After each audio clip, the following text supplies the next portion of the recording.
Welcome, ladies and gentlemen. Today's video,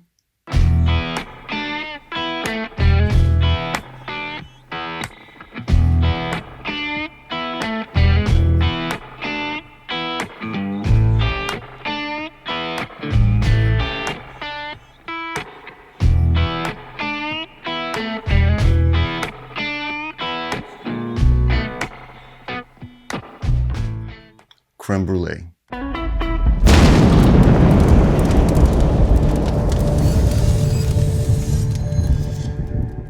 Welcome to the channel. Today's video is a crème brûlée, and we're going to do a chocolate salted caramel version of that. We're going to dust it off with a little powdered sugar and cocoa powder, and this is going to be delicious. Now look, if you're not into salted caramel or even chocolate for that matter, then just leave out the cocoa powder and leave out the salt, and you will have a traditional crème brûlée. Without any further ado, let's get to the kitchen so I can show you what's going on. Here are the ingredients. Now I will share the full recipe in the description box below. We're going to start off by getting a saucepan heated up to a medium-low heat. And then we're going to add our cream, our vanilla, and our cocoa powder with just a little bit of sugar, about 1/8 of a cup. Now, traditionally, you would use a high-quality vanilla bean. Now, I had a hard time finding that in my area, so I'm just using a vanilla extract, which I figured would be okay since we're flavoring this with cocoa powder. Now, let's give this a good whisk. Make sure that cocoa powder is well incorporated. We're going to let this come up to a simmer, and we're only going to warm this up to about 135 degrees. Now it's time to separate the egg yolks from the whites. Now I'm using 5 egg yolks and 1 whole egg. Now this is a pretty big recipe, so you could go ahead and cut it in half, and that would fill about 5 4-ounce ramekins.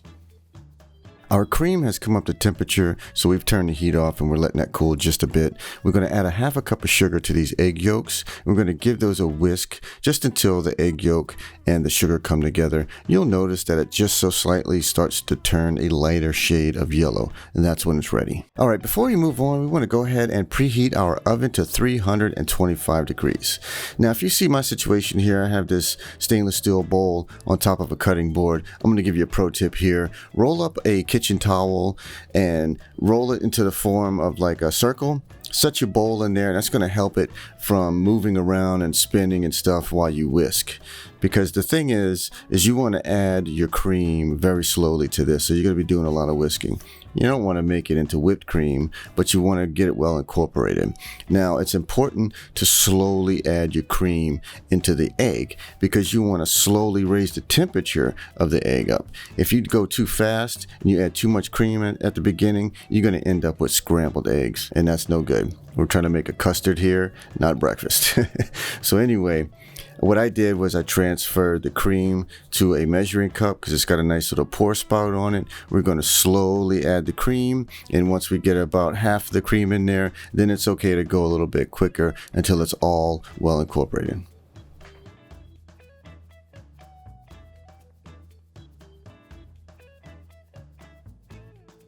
Okay, we got the egg and cream well incorporated. We're going to transfer this back to the measuring cup, and I have some ramekins here. We're going to go ahead and fill those up to about 1/2 inch from the top.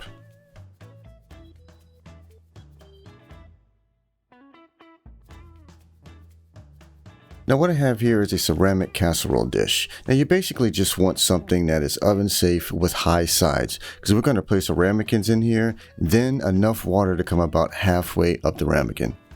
Now we are ready to place this into the oven for about 40 to 45 minutes.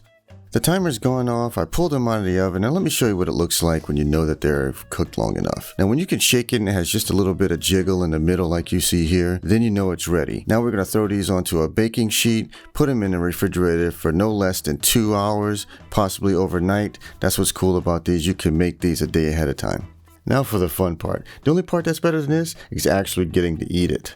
Now we're going to spread a light layer of brown sugar over the top of this.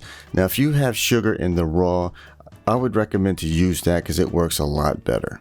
Now it's time to give this a light torch, just enough to melt the sugar. Now if you're using brown sugar, be careful because it burns easier. Once we get that first layer melted, we're going to go ahead and let it cool just a bit, and then we're going to add a pinch of kosher salt. Use kosher salt, not table salt. It's a lot easier to control the amount. Then another light layer of sugar. Make sure you spread it out. Now we're going to torch that top layer of sugar, and then we're going to let it cool down for about a minute. Now right before I serve this, I like to dust it with a little bit of powdered sugar and cocoa powder.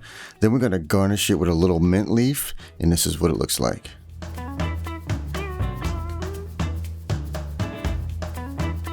Now you can see we got that nice hard top from that caramelized sugar. Now we're going to give this a taste. Now this was super rich and delicious, nice and creamy in the middle, crunchy from that caramelized sugar. You get a little bit of salt mixed with that sweetness.